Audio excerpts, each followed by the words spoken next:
Hi everybody, welcome or welcome back to my channel. If you are new here, thank you so much for tuning in today. It's great to be here again. I feel so happy to be here again to be able to teach you guys and to be able to share what I know with you guys. So guys, thank you so much for those of you that have actually been commenting, reaching out to me. It really means a lot. Thank you so much. So guys, as you must have seen in the description, we're going to be talking about law of marginal returns. So you can call it law of diminishing returns. You can also call it law of variable proportion. It doesn't mean, it still means the same thing. Okay, so guys, now when you say law of diminishing returns, what does it mean? The law states that as more and more value of a variable factor, which can be labor, is added to a certain fixed factor, which can be land, the law states that output will actually increase to a certain level, after which it will start to reduce. Now let me explain this. Have you ever thought about this? For example, if you have a room and one person is sweeping that room, okay, and you actually want the place to be very neat and clean and very tidy, and then you hire one person, one laborer, one variable factor, in this case labor, to come and sweep that room, and that room we can call it a fixed factor because it's land. Okay, you see that the way the person will perform will not be so good. If you add an additional two persons, like they'll be faster, they'll be more efficient. Now if you keep adding two extra people, like to get to a point that they will not be so productive, there will be confusion in that room. This one will be sleeping to the left, this one will be sleeping to the right, and there will be confusion. Because of that, they won't be able to perform at their optimum. They won't be able to give their best product. They won't be so productive as they were when they were not so many. So that's just what the law says. The law says that as you keep on adding more variable factor, which in this case can be labor or capital, as you keep on adding it to a certain fixed factor, output will increase to a certain level, after which it will start to reduce gradually. So that's just what the law of diminishing marginal returns says. A farmer, for example, that uses a fertilizer to plant a crop, if he uses a little more fertilizer, you see that there'll be more yield, there'll be more output, there'll be more product that is being produced.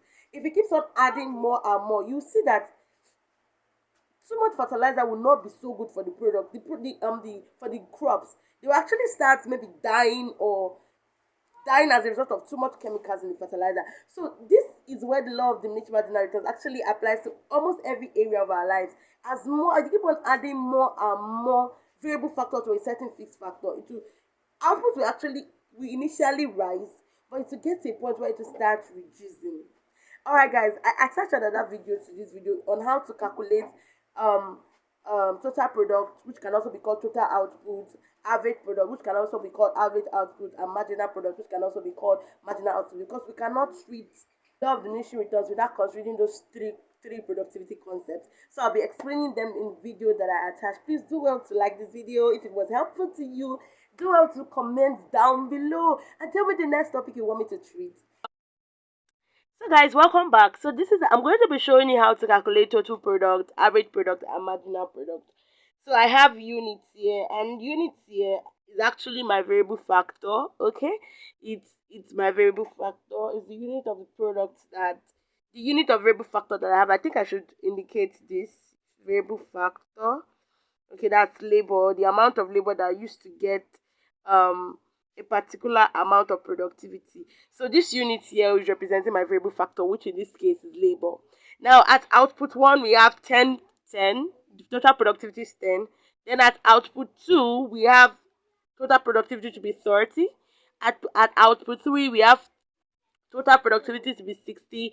At output 4, we have total productivity to be 120. And at output 5, we have total productivity to be 100. Now, how do we calculate average productivity? Average productivity means the output per unit, like the total productivity that a particular unit of labor can make. Okay, so it refers to the output per unit of a product. Now how do we calculate average productivity? We calculate average productivity by saying total productivity divided by output per, in this case, very representative variable factor. Okay, this is the amount of variable factor that is being employed. So how do we find average productivity of workers? How do we find it? We find it by saying total productivity divided by units. So this will be 10 divided by 1, which will give us 10. Then we have 30 divided by 2, which will give us 15. 60 divided by 3, which will give us 20. 120 divided by 4, which will give us 30. And 100 divided by 5, which will give us 20. Now, marginal product refers to the additional extra units that was additional extra, productivity that is achieved or gotten due to the employment of an extra variable factor. So how do we find it is we say change in total productivity all over change in units per in units. Now look at these units. All of their differences are all one. So even if we divide our change in total productivity by 1, we're still going to get the same marginal product here. So this is change. Now the first marginal product, there's nothing to compare this first one with, so it's always a dash. In some textbooks, you can come across 0. So how do we calculate? We say 30 minus 10, which will give us 20 over change in units. Now, change in units is 2 minus 1, like I said earlier. 3 minus 2 will give you 1. 4 minus 3 will give you 1. 5 minus 4 will also give you 1. So it's still 1. Even if we divide it by the unit, we'll still get the exact same number. Okay? So change in total product is what we get as marginal productivity. So this will be 30 minus 10, which will give us 20.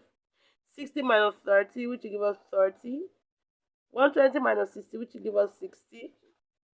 100 minus 120, which will give us 20.